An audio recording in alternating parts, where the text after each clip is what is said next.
వయోభారతంలో సతమతమవుతూ వృద్ధాప్య స్థితిలో ఉన్న పెద్దల సంరక్షణ ఎవరు చూసుకోవాలనే విషయం ఇప్పుడు సమాజంలో పెద్ద సమస్యగా మారిందని తెలంగాణ రాష్ట్ర మహిళా మరియు శిశు సంక్షేమ శాఖ మంత్రి సీతక్క ఆవేదన వ్యక్తం చేశారు. మనల్ని కనిపించిన వాళ్ళు అనాథలు కాకూడదని అనే సదుద్దేశంతో మలబార్ చారిటబుల్ ట్రస్ట్ ఏర్పాటు చేసిన గ్రాండ్ మా ఉద్రశ్రమాన్ని మంత్రి సీతక్క ముఖ్య అతిథిగా విచ్చేసి ప్రారంభించారు. చాలా వరకు కార్పొరేట్ సంస్థలు తమ కంపెనీ సిఎస్ఆర్ నిధులలో 2% ఖర్చు చేస్తుంటే మలబార్ సంస్థ మాత్రం తమ సిఎస్ఆర్ నిధులలో 5% చారిటీ కార్యక్రమాలకు ఖర్చు చేయడం శుభపరిణామమని సీతక్క మలబార్ సంస్థ డైరెక్టర్లను ప్రశంసించారు.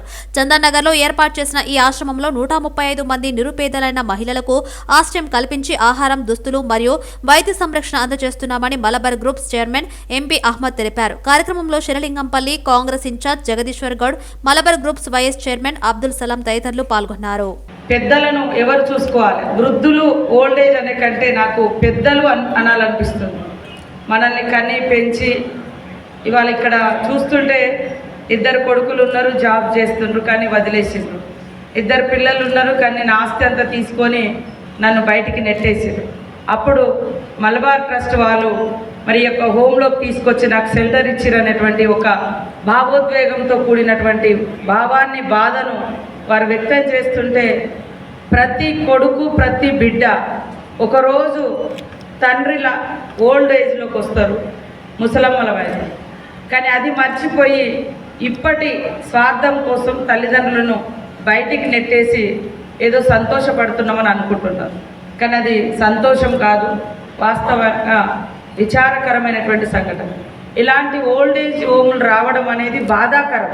బట్ నిరాశ్రులకు ఎవరో ఒకరు ఆశ్రయం ఇవ్వాలి కాబట్టి ఖచ్చితంగా మరి ఒక మంచి చరిత్ర ఉన్నటువంటి కేరళలో ఒక చిన్న గ్రామంలో ఏర్పడ్డటువంటి మలబార్ ట్రస్ట్ నుంచి అహ్మద్ గారు, వారి బృందము, వారి కుటుంబము, వారి డైరెక్టర్స్, మిగతా స్టాఫ్ అంతా దేశ విదేశాల్లో కూడా విస్తరించి ఇదొక బిజినెస్గా కాకుండా బిజినెస్ ద్వారా వచ్చేటువంటి దాన్ని 5% అంటే 5% వచ్చేటువంటి ఆదాయాన్ని ఇట్లాంటి చారిటీ కోసం కేటాయించడం చాలా శుభపరిణామం.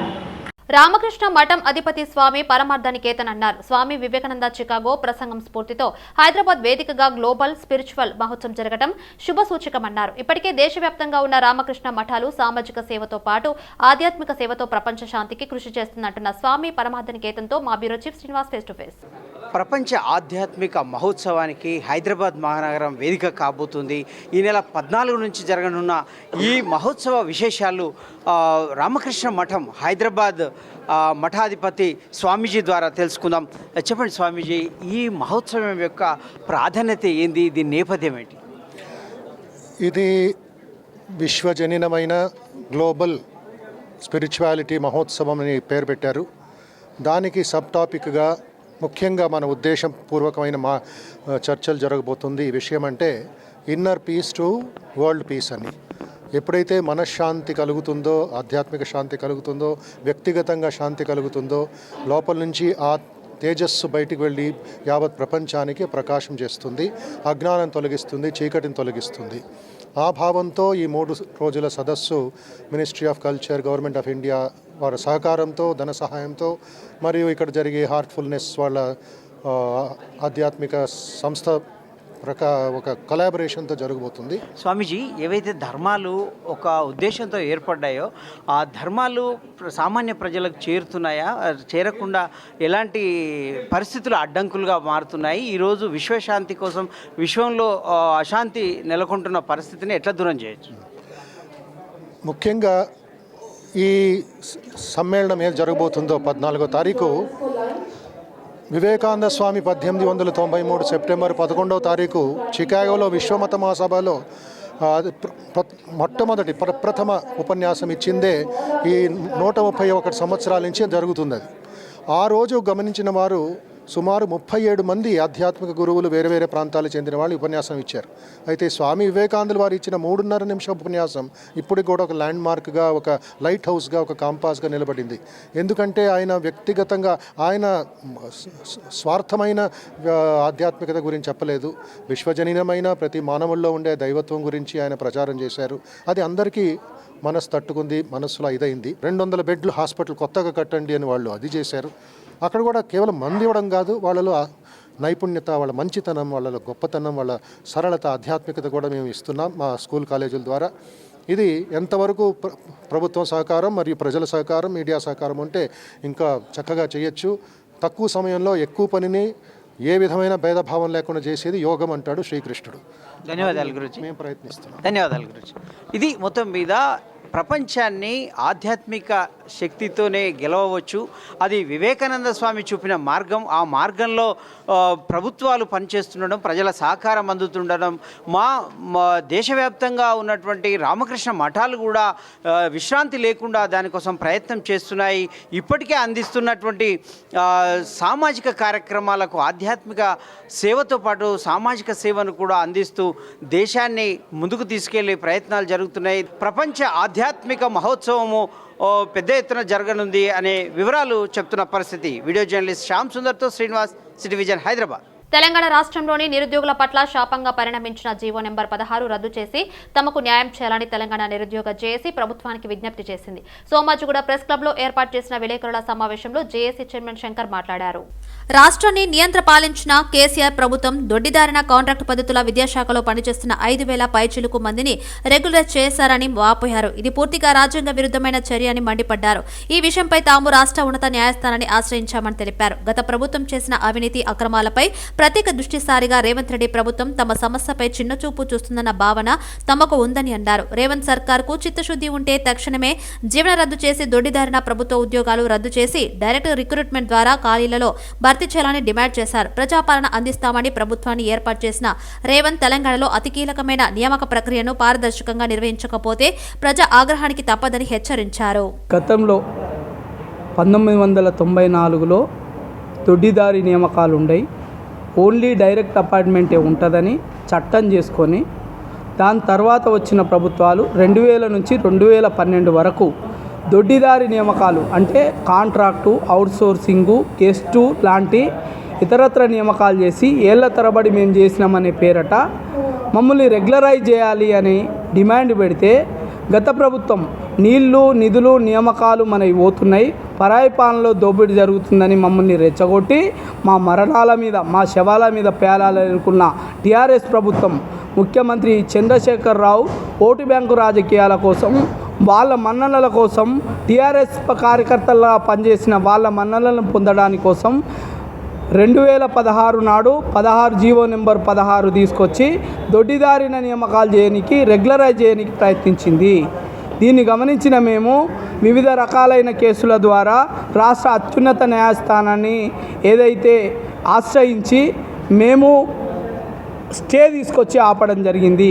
కానీ 2021 ఏదైతే ఉందో ఆ సమయంలో మాకున్న స్టేని వెకట్ చేయడానికి అన్ని కౌంటర్ లేకుండా, మేము వేసిన కేసులకు కౌంటర్ లేకుండా టెక్నికల్ గ్రౌండ్లో డిస్మిస్ చేసేలాగా ప్రయత్నం చేసిండ్రు.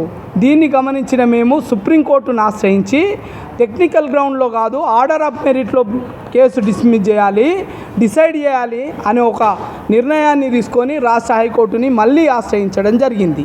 వర్ధన్నపేట, పాలకుర్తి నియోజకవర్గాల నుంచి పలువురు బీఆర్ఎస్ నాయకులు ఈ రోజు గాంధీ భవన్ లో కాంగ్రెస్ పార్టీలో చేరారు.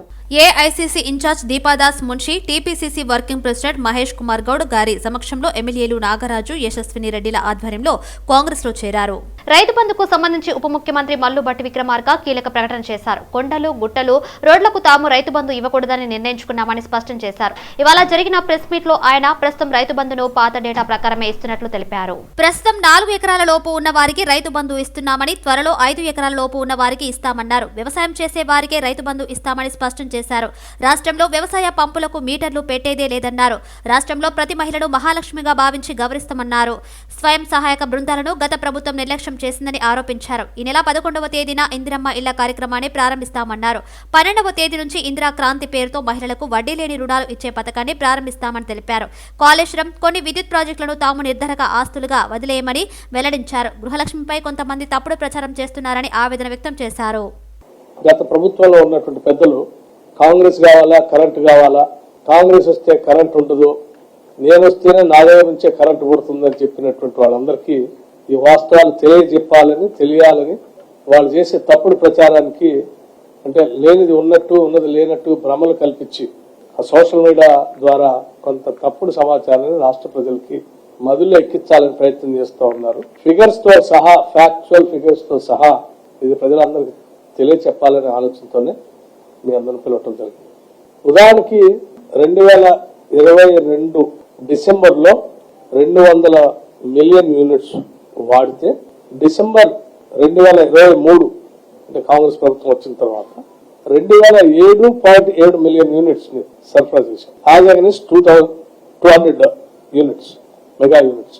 As against 200 mega units, million units 207.07 million units ని సరఫరా చేశాం. అలాగే జనవరి 2023 230.54 మిలియన్ యూనిట్స్ సరఫరా చేస్తే జనవరి 2024 243.12 మిలియన్ యూనిట్స్ ని సరఫరా చేశాం. ఫిబ్రవరి 2023 2024 295.21 మిలియన్ యూనిట్స్ ని సరఫరా చేశాం. సో దీన్ని బట్టి గత సంవత్సరం కంటే కూడా ఎక్కువగా, గత ప్రభుత్వంలో సరఫరా చేసిన పవర్ కంటే కూడా ఎక్కువగా ఈ ప్రభుత్వం డిసెంబర్ నుంచి ఎక్కువగా సరఫరా చేసిందనేది అంకెలు సంఖ్యలతో సహా రాష్ట్ర ప్రజలకి మీ ద్వారా తెలియజేస్తా ఉన్నాం. ప్రధానమంత్రి నరేంద్ర మోదీ ప్రతి ఎన్నికల ముందు రాష్ట్రానికి వచ్చి హడావుడి చేస్తారని సిపిఐ రాష్ట్ర కార్యదర్శి కొత్తగూడెం ఎమ్మెల్యే కూనంనేని సాంబశివరావు అన్నారు. ప్రధాని అధికారిక కార్యక్రమాలను ప్రారంభించేందుకు రాష్ట్రానికి వచ్చారా లేక రాజకీయ సభల్లో పాల్గొనేందుకు వచ్చారా చెప్పాలని డిమాండ్ చేశారు. పాలమూరు రంగారెడ్డికి జాతీయ హోదా ఇస్తారా లేదా ఎన్నికల ముందే చెప్పాలన్నారు. రాష్ట్రానికి రావాల్సిన బకాయిలను వెంటనే చెల్లించాలని డిమాండ్ చేశారు. వచ్చే పార్లమెంటు ఎన్నికల్లో తాము ప్రతిపాదించే 5 స్థానాల్లో కనీసం ఒక స్థానానికైనా సిపిఐకి అవకాశం ఇచ్చి కాంగ్రెస్ మిత్రధర్మం పాటించాలని ఆయన కోరారు. ప్రధానమంత్రి గారు ప్రతి ఎన్నికల ముందు వస్తాడు. ఆయన అప్పుడు మునుగోడు ఎన్నికల ముందు వచ్చాడు. ప్రతి బై ఎలక్షన్ ముందు వస్తాడు, ఏదో పేరుతో వస్తా ఉంటాడు. వచ్చి అడావుడి చేస్తాడు. అడావుడి చేసి మొన్న రోడ్లో ఏదో చేశారు. నరేంద్ర మోడీ కనికరం లేని రాజకీయ నాయకుడు ఆయన. నువ్వు రాజకీయ మీటింగ్ పెట్టడానికి వచ్చావా లేకపోతే ప్రారంభ కార్యక్రమాలకు వచ్చావా? దేనికి వచ్చావో చెప్పాలి కదా. ప్రారంభ కార్యక్రమాలంటే దానిగా ఉంచాలి. ఇప్పుడు రాజకీయ మీటింగ్లు ఇప్పుడు పెట్టొద్దు. ఎవరైనా సరే, ప్రధాని కానీ ఇంకోళ్ళైనా సరే, దానిగా ఉంచాలి అధికారికంగా. నీ రాజకీయ పార్టీ మీటింగ్లు అనుకున్నప్పుడు అందులో మీరు మాట్లాడుకోండి. ఈ విధంగా తప్పుడు సంకేతాలు దేశ ప్రధాని స్థాయిలోనే చేయటం, ఆ వ్యాఖ్యానాలు, ఇటువంటి ఆ పద్ధతులు దేశ ప్రధాని అనుసరించకూడదని చెప్పి మేము డిమాండ్ చేస్తా ఉన్నాం. ఆర్టీసీ ఉద్యోగులకు గుడ్ న్యూస్ చెప్పింది రాష్ట్ర ప్రభుత్వం. 21% ఫిట్మెంట్ తో పీఆర్సీని ప్రకటించింది. 2017 పీఆర్సీ పూర్తి స్థాయిలో ఇవ్వాలని రాష్ట్ర ప్రభుత్వం యోచిస్తుంది. ఈ మేరకు పీఆర్సీ పెంపు విషయాన్ని సమావేశంలో వెల్లడించారు మంత్రి పొన్నం ప్రభాకర్. పీఆర్సీ ప్రకటనతో తెలంగాణ ఆర్టీసీ ఉద్యోగులకు జీతాలు పెరుగుతాయి. రాష్ట్ర ప్రభుత్వం అన్ని రకాలుగా ఆర్టీసీని ఆదుకుంటుందని పొన్నం అన్నారు. ఆర్టీసీ ఉద్యోగులు, కార్మికుల సంక్షేమంగా కోసం కీలక నిర్ణయాలు తీసుకున్నామన్నారు. 2017 పీఆర్సీ పూర్తి స్థాయిలో ఇవ్వాలనుకుంటున్నామని పొన్నం ప్రభాకర్ అన్నారు. రాష్ట్ర ప్రభుత్వం ప్రతిష్టాత్మకంగా చేపట్టిన మహాలక్ష్మి పథకంలో భాగంగా 3 నెలల్లో 25 కోట్ల మంది మహిళలు ఆర్టీసీ బస్సులో జర్నీ చేశారన్నారు. మహిళలకు ఫ్రీ జర్నీ ఇస్తుంటే బీఆర్ఎస్ ఓర్వలేకపోతుందన్నారు మంత్రి పొన్నం ప్రభాకర్. ఆటో డ్రైవర్ పేరుతో నానా యాగి చేస్తుందని విమర్శించారు. సంస్థలో పనిచేస్తున్న వాళ్ళందరి యొక్క మంచి చెడు కూడా మనమే చూడాల్సి ఉంది అనేటువంటి ఒక ఆలోచనతోటి మరి ప్రభుత్వం తరఫున ఒక నిర్ణయాలు తీసుకోవడం జరిగింది. ఇప్పటికే ఆనాడు నెక్లెస్ రోడ్లో గౌరవ ముఖ్యమంత్రి గారు 280 కోట్ల బాండ్స్, పెండింగ్ బాండ్స్ అన్నింటినీ కూడా మరి ఉప ముఖ్యమంత్రి గారు ఆ రోజు రిలీజ్ చేసినారు. దానికి పేమెంట్ కూడా 2 రోజుల్లో వచ్చి ఇవ్వడం స్టార్ట్ జరుగుతుంది. పేమెంట్కి సంబంధించినటువంటి ఒక యాక్టివిటీ వాళ్ళకు నేరుగా పోవడానికి సంబంధించిన కార్యక్రమాన్ని కూడా మళ్ళీ ఎగ్జిక్యూట్ చేసేటువంటి విధంగా తీసుకొని పోతా ఉన్నాం. తర్వాత రెండో కార్యక్రమంగా వాళ్ళ దగ్గర నుంచి ఈ పీఆర్సీకి సంబంధించి చాలా కాలంగా 2016లో 2017లో 16% ఫిట్మెంట్ తోటి ఇచ్చిన తర్వాత ఇప్పటి వరకు దాదాపు 8 సంవత్సరాల నుంచి దాని మీద ఎటువంటి నిర్ణయం తీసుకోలేదు. అనేక రకాలుగా ఇబ్బందులు జరుగుతూ ఉన్నాయి.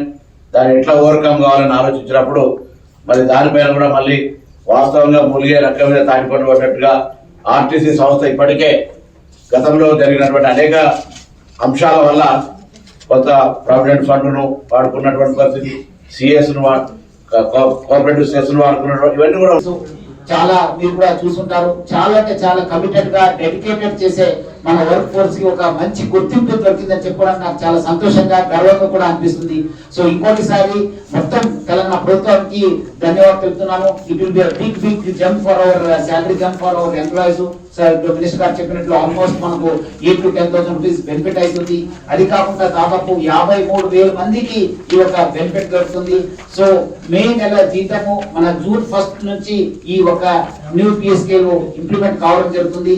డెఫినెట్లీ మనకు ప్రభుత్వం కూడా ముందు వచ్చి మన ఆదుకోవడానికి ముందు వచ్చినందుకు మళ్ళీ ఒకసారి ధన్యవాదాలు తెలుపుతున్నాము. సో అదేవిధంగా ప్రభుత్వం కూడా మా పైన చాలా ఒక ఆశ పెట్టుకొని మనకు మహాలక్ష్మి స్కీమ్ ని ఇంప్లిమెంట్ చేయడానికి ఒక మంచి అవకాశం ఇచ్చింది. ఎందుకంటే ఇది ఒక చారిత్రాత్మక స్కీమ్, మహాలక్ష్మి స్కీమ్. త్వరలో దేశంలో జరిగే లోక్సభ ఎన్నికల్లో కాంగ్రెస్ పార్టీ గెలవడం అవసరమని ఉమ్మడి ఆంధ్రప్రదేశ్ మాజీ ప్రధాన సమాచార కమిషనర్ డాక్టర్ వర్రె వెంకటేశ్వర్లు అన్నారు. ఈ సందర్భంగా సోమాజిగూడ ప్రెస్ క్లబ్ లో సమాచార హక్కు సాధన సమితి రాష్ట్ర అధ్యక్షుడు గాదేపాక మధు కుమార్ అధ్యక్షతన నిర్వహించిన సమావేశంలో ఆయన పాల్గొన్నారు. రేవంత్ రెడ్డి ప్రభుత్వ పాలనా నిర్ణయాలు రాష్ట్ర అభివృద్ధికి దోహదం చేస్తున్నాయని కాంగ్రెస్ అగ్రనాయకుడు రాహుల్ గాంధీ విజన్ను ముందుకు తీసుకుపోయే విధంగా ప్రస్తుత రాష్ట్ర ప్రభుత్వ పాలన ఉందన్నారు వర్రె వెంకటేశ్వర్లు. ప్రజలు రాష్ట్ర ముఖ్యమంత్రి రేవంత్ రెడ్డి నాయకత్వంలో రాష్ట్రంలోని ఎక్కువ లోక్సభ స్థానాలు గెలిచే బాధ్యత తీసుకోవాలన్నారు. కాంగ్రెస్ హయాంలో సోనియా గాంధీ ఆధ్వర్యంలో సమాచార హక్కు చట్టం, విద్యా హక్కు చట్టం, గృహహింస చట్టం, ఫోక్సో చట్టం, పేదలకు జాతీయ గ్రామీణ ఉపాధి పథకం ఇలా అనేక సంక్షేమ పథకాలు ప్రవేశపెట్టారు. ప్రభుత్వ పాలనలో పారదర్శకత ఉండేందుకు ఎలాంటి అవినీతికి ఆస్కారం లేకుండా ప్రజలకు స్వచ్ఛమైన పాలన అందించేందుకు సమాచార హక్కు చట్టం వచ్చిందన్నారు. కానీ నేటి పాలకులు ఆ చట్టాలను తుంగలో తొక్కి ప్రజాస్వామ్యాన్ని కూనీ చేస్తున్నారు. భారతదేశంలో గాంధీ కుటుంబం చేసిన త్యాగాలను ప్రస్తుత పార్టీలు గుర్తించకపోవడం దారుణమని, ప్రతిపక్ష పార్టీల గొంతు వినిపించకుండా ప్రస్తుత కేంద్ర ప్రభుత్వం వ్యవహరించడం ప్రజాస్వామ్యానికి మంచిది కాదన్నారు. తద్వారా అవినీతిని నిర్మూలించాలనేటువంటి ఉద్దేశంతో ఈ సమాచార హక్కు చట్టం తీసుకురావడం జరిగింది. సమాచార హక్కు చట్టం వచ్చిన తర్వాత ఈ దేశంలో అవినీతి 50% తగ్గింది. అదేదో ప్రజలు చేయడం మూలన కాదు. RTI చట్టం వచ్చిన వెంటనే ఎవరైతే అవినీతి అధికారులు ఉన్నారో వాళ్ళ లోపల కొంత భయము మొదలైంది. మేము ఏ తప్పు చేసినా ఇది 20 సంవత్సరాల తర్వాత అడిగినా సరే మా తప్పులు బయటపడతాయనేటువంటి ఉద్దేశంతో 50% అవినీతి రూపుమాపబడింది అనే విషయాన్ని ఈ సందర్భంగా మనం చేస్తూ ఉన్నాను. అదేవిధంగా కాంగ్రెసేతర ప్రభుత్వాలు ఈ సమాచార హక్కు చట్టాన్ని నిర్వీర్యం చేసేటువంటి దిశగా అడుగులు వేస్తూ ఉన్నవి. ఇవి మంచి పద్ధతి కాదు. పారదర్శకత లేకపోవడం అనేది ఈ దేశానికే మంచిది కాదు. అవినీతి పరులకు తావిచ్చినట్లుగా ఉంటుంది అనే విషయాన్ని ఈ సందర్భంగా నేను మనవి చేస్తూ ఉన్నాను. కాబట్టి రేపు జరగబోయే ఎన్నికల్లో కూడా ఇలాంటి అవినీతి రహిత సమాజం ఏర్పడాలన్నా, పరిపాలనలో పారదర్శకత ఉండాలన్నా ఈ దేశానికి కాంగ్రెస్ పార్టీనే శరణ్యము. రేపు జరగబోయే ఎన్నికల్లో కాంగ్రెస్ను గెలిపించుకోవాలని ఇక్కడ రేవంత్ రెడ్డి నేతృత్వంలో ఎక్కువ సీట్లు కూడా కాంగ్రెస్ పార్టీకి వచ్చే విధంగా కృషి చేయాలని చెప్పి ఈ సందర్భంగా నేను కోరుతా ఉన్నాను. ఈ రాష్ట్రంలో ఉన్నటువంటి RTI కార్యకర్తలు కూడా ఆలోచన చేయాల్సినటువంటి సమయం ఆసన్నమైనది. నాతో మిత్రులు కానీ, నాతో సన్నిహితులు కానీ, నాతో డైరెక్ట్గా ఇండైరెక్ట్గా ఇంటరాక్ట్ ఉన్నటువంటి వాళ్ళు కూడా ఈ రాష్ట్రానికి సంబంధించిన మిత్రులు అంతా కాంగ్రెస్ పార్టీకి అనుబంధంగా ఉంటూ కాంగ్రెస్ పార్టీని వచ్చే ఎన్నికల్లో ఎక్కువ మెజార్టీతో గెలిపించుకోవాలని కోరుతా ఉన్నాను. అధికారంలోకి రాగానే ఆర్టీసీ ఉద్యోగుల రెగ్యులైజేషన్ విషయంలో ఇచ్చిన మాట నిలబెట్టుకున్నందుకు కాంగ్రెస్ ప్రభుత్వానికి ధన్యవాదాలు చెప్తూ సంతోషాన్ని వ్యక్తం చేశారు ఆర్టీసీ ఉద్యోగులు. గత ప్రభుత్వం తమ సమస్యను పట్టించుకోలేదని, ప్రస్తుత ప్రభుత్వం అధికారంలోకి రాగానే 3 నెలలు కూడా పూర్తి కాకముందే తమను రెగ్యులేట్ చేశారని, దాంతో పాటే ఇప్పుడు PRC ప్రకటించడం తమకు చాలా ఆనందంగా ఉందని ఆర్టీసీ ఉద్యోగులు సంతోషం వ్యక్తం చేశారు. అలాగే తమ కుటుంబాలు సమస్యలు ఉన్నప్పుడు ప్రభుత్వం ఇలా PRCని ప్రకటించడం తమకు ఆనందంగా కలిగించిందని ఉద్యోగులు హర్షం వ్యక్తం చేశారు. సార్, ఇప్పుడు రేవంత్ రెడ్డి గారు మీకు PRC పెంచుతూ జీవో జారీ చేశారు కదా, దీనిపై మీ స్పందన ఏంటి? హ్యాపీగా ఉందండి. ఎందుకంటే మేము చాలా రోజుల నుంచి వెయిటింగ్ చేస్తున్నాము. PRC గురించే చాలా అంటే ఫ్యామిలీస్ ఒక్కోసారి పరిస్థితులు బాగాలేక ఇబ్బందులు ఉన్నాము. ఈ టైంలో ఆయన నిర్ణయం తీసుకోవడం చాలా మంచి అభిప్రాయం అండి, ఉద్దేశం అండి. ఇద్దరు SBI బ్యాంక్ మేనేజర్లు కుమ్మక్కయ్యారు. వినియోగదారుల పేరుతోనే రుణాలు మంజూరు చేశారు. వారికి తెలియకుండానే మంజూరైన కోట్ల రూపాయలను దర్జాగా ఖాళీ చేశారు. ఈ విషయం ఆలస్యంగా వెలుగులోకి రావడంతో అవాక్కైన ఉన్నతాధికారులు విచారణ చేపట్టారు.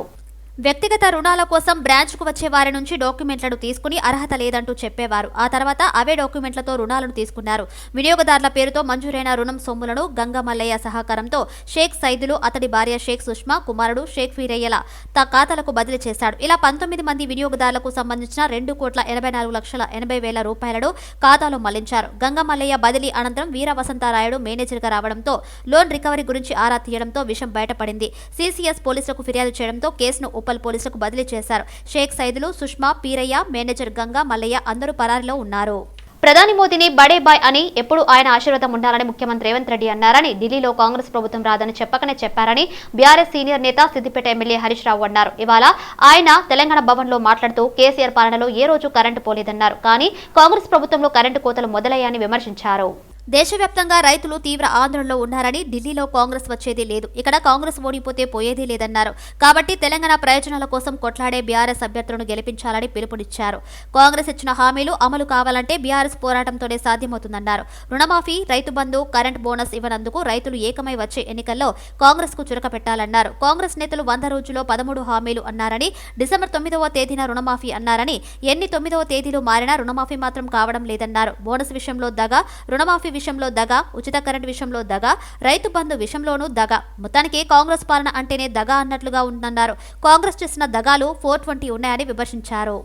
నోటరీ అంటే రివర్సిబుల్ కదా. జనరల్ మన రూమ్ కొనుక్కుంటే, కార్యం కొనుక్కుంటే బాండ్ పేపర్ మీద రాసుకుంటాం. పక్క ఉంటుంది, కోర్టుకు పోయినా చేస్తుంది, పోలీస్ స్టేషన్ పోయినా చేస్తుంది అని మనం బాండ్ పేపర్ మీద రాసుకుంటాం. ఇవాళ వీళ్ళు కాంగ్రెస్ వాళ్ళు బాండ్ పేపర్ మీద రాసేసి మాట్లాడుతుంది కదా. ఇప్పుడు 100 రోజుల్లో 6 గ్యారెంటీలు చేస్తాము, 6 గ్యారెంటీల మీద అసెంబ్లీలో చట్టం చేస్తాము అన్నారు. చట్టము లేదు, ఆ మీద అమలు దిక్కులేదు. అసెంబ్లీలో చట్టం చేస్తామని చెప్పలేదు. మరి అసెంబ్లీ పెట్టింది కానీ చట్టం అయితే చట్టం చేయలేదు, 6 గ్యారెంటీలు అమలు చేయలేదు. మరి అమలు చేయకపోయినా కాంగ్రెస్ పార్టీకి ఓటేయడం అంటే మన ఏదో మనకి కనబడుచుకున్నట్టే. 6 గ్యారెంటీలు ఎగబెట్టింది కదా, ఎగబెట్టినాక మళ్ళీ ఎట్లా ఓటేస్తుంది? మనం నమ్ముతలేరని చెప్పి ప్రజలు వాళ్ళు బాండ్ పేపర్లు వచ్చి, నోటరీలు వచ్చి, ఓట్లు పెట్టి నమ్మబలికి ఇవాళ అధికారంలో గద్దెనెక్కి 100 రోజులైనా సప్పుడు లేదు కదా. 100 రోజుల్లో చేస్తామని చెప్పినా లేదా? బాండ్ పేపర్లు వంచినా లేదా? మరి పంచినప్పుడు చెయ్యాలి కదని. చెయ్యకుండా మరి పార్లమెంట్ ఎన్నికల్లో మనం తప్పిపోయి ఓటేసినాం అనుకో, ఏమంటారు? అరే మేము ఎగబెట్టినా వేసిండ్రు పోయి, ఇక అవసరం లేదు చేసుడు అన్నారా? ఇవి రావాలంటే మనం ఖచ్చితంగా వాళ్ళకి సొంత పెట్టాలి. బిడ్డ నువ్వు మోసం చేసినావు, బాండ్ పేపర్ వంచి మా రైతులకు మోసం చేసినావు, అందుకే మేము కాంగ్రెస్ పార్టీని ఓడగొట్టినామని చెప్పి తీర్పిస్తే అప్పుడు వీళ్ళు చక్కగా అవుతారు, అవన్నీ అమలయ్యే అవకాశం ఉంటుంది. రుణమాఫీ కాంగ్రెస్ ఓడితేనే రుణమాఫీ అమలవుతుంది, కాంగ్రెస్ ఓడితేనే 15,000 రైతు బంధు వస్తుంది, కాంగ్రెస్ను ఓడగొడితేనే 500 రూపాయల బోనస్ వస్తుంది. గా పని మనం చేయాల్సిన అవసరం. రైతులకు సంఘటితం కావాలి. ఇలా అనుకుంటలేరా రైతులు? కేసీఆర్ ఉన్నంతసేపు కరెంటు పోకపోయే, రైతు బంధుకు బరాబర్ టైం మీద పడే, ఎప్పుడైనా తిప్పలు ఉండేనా మనకు? ఇవాళ వీళ్ళు వచ్చిండ్రు, మళ్ళీ సొమ్మపోయినాయి, రైతుల కష్టాలు పోయినాయి.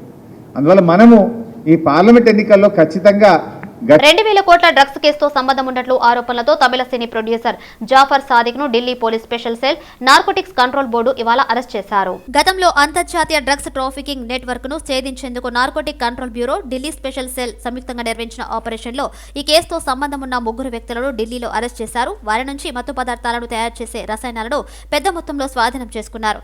నిందితుల నుంచి 50 కిలోల సూడోపెడ్రిన్ స్వాధీనం చేసుకున్నారు. హెల్త్ మిక్స్ పౌడర్, డెసికేటెడ్ కొబ్బరి వంటి ఆహార ఉత్పత్తులతో దాచి సముద్ర మార్గాన ఎయిర్లైన్స్ ద్వారా డ్రగ్స్ రవాణా చేస్తున్నట్టు గుర్తించారు. న్యూజిలాండ్ కస్టమ్స్, ఆస్ట్రేలియన్ పోలీసుల నుంచి 2 దేశాలకు పెద్ద మొత్తంలో సూడో ఎఫెడ్రిన్ సరఫరా అవుతున్నట్లు సమాచారం అందడంతో నిందితులను పోలీసులు పట్టుకున్నారు.